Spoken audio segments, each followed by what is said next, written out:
Tom ഹോളണ്ടിൻ്റെ Spiderman 4 എല്ലാവരും ഇങ്ങനെ exciting ആയിട്ട് നോക്കിയിരിക്കുന്ന ഒരു സിനിമയാണ് ഇതെന്ന് പറയുന്നത്. പക്ഷേ ഈ ഒരു സിനിമയുടെ ഒരു അപ്ഡേറ്റ് വന്നത് എന്താണെന്ന് വെച്ച് കഴിഞ്ഞാൽ, സിനിമ റിലീസ് ചെയ്യാൻ വെച്ചിരുന്ന ഇനിഷ്യൽ റിലീസ് ഡേറ്റ് 2026 ജൂലൈ 21 അപ്പം ആ ഒരു റിലീസ് ഡേറ്റ് ഇവർ മാറ്റിയിട്ട് 2026 ജൂലൈ 31, അതായത് ഒരാഴ്ചയുടെ ഡിലേ കൊണ്ടുവന്നിട്ടുണ്ട്. എന്തിനാണെന്ന് ചോദിച്ചു കഴിഞ്ഞാൽ, ആ ഒരു ജൂലൈ 17 ക്രിസ്റ്റഫർ നോളൻ്റെ ദി ഓഡിസി റിലീസ് ചെയ്യാനായിട്ട് വെച്ചിട്ടുള്ളത്. എന്തായാലും ക്രിസ്റ്റഫർ നോളൻ ആ സിനിമ മാറ്റാൻ പോകുന്നില്ല. അതുകൊണ്ട് ഒരു ക്ലാഷ് ഒഴിവാക്കാൻ വേണ്ടിയിട്ട് മാർവൽ ഈ ഒരു സിനിമ ഒരാഴ്ച കൂടെ നീട്ടി വെച്ചിട്ട് 31 റിലീസ് ചെയ്യുന്നു. സംഭവം സിനിമയുടെ സ്ക്രിപ്റ്റ് ഇതുവരെ ഫിനിഷ് ആയിട്ടൊന്നുമില്ല.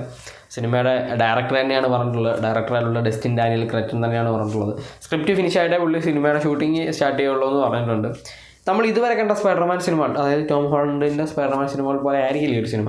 പുതിയ ഡയറക്ടറാണ്, പുതിയ മിഷൻസാണ്, വലിയൊരു വേൾഡാണ്, മൾട്ടിവേഴ്സിൻ്റെ അവസാനം ഒക്കെയാണ് ഈ ഒരു സിനിമയിൽ കാണിക്കാനായിട്ട് പോകുന്നത്. അപ്പം വലിയ ഒരു ഫ്രെയിമിലുള്ള സിനിമയായിരിക്കും ഇത്. ഒരുപാട് സൂപ്പർ ഹീറോസിന് ഈ സിനിമയിൽ കാണാനായിട്ട് പറ്റും. അപ്പം അത്രയും വലുതായിട്ട് പ്ലാൻ ചെയ്യുന്നത് കൊണ്ട് തന്നെ നല്ലൊരു സ്ക്രിപ്റ്റ് വേണം ഈ ഒരു സിനിമയ്ക്ക്. അതായത് ആ ഒരു ഡൂംസ്ഡേ കഴിഞ്ഞിട്ടാണ് ഈ സിനിമ റിലീസാകുന്നത്. ഡൂംസ്ഡേയുടെ കാര്യത്തിലും എനിക്കിപ്പം ഉറപ്പൊന്നും പറയാനായിട്ട് പറ്റില്ല ഈ ഒരു മെയ് 1 2026 റിലീസ് ചെയ്യുമെന്നുള്ളത്. കാരണം അതിൻ്റെയും സ്ക്രിപ്റ്റ് ഫിനിഷ് ആയിട്ടില്ല എന്നൊക്കെ പറയുന്നുണ്ട്. എന്തായാലും 2026 2 സിനിമകൾ റിലീസാകും. ഡൂംസ്ഡേ റിലീസായിട്ടേ സ്പൈഡർമാൻ 4 റിലീസാകുള്ളൂ എന്നാണ് പറയുന്നത്.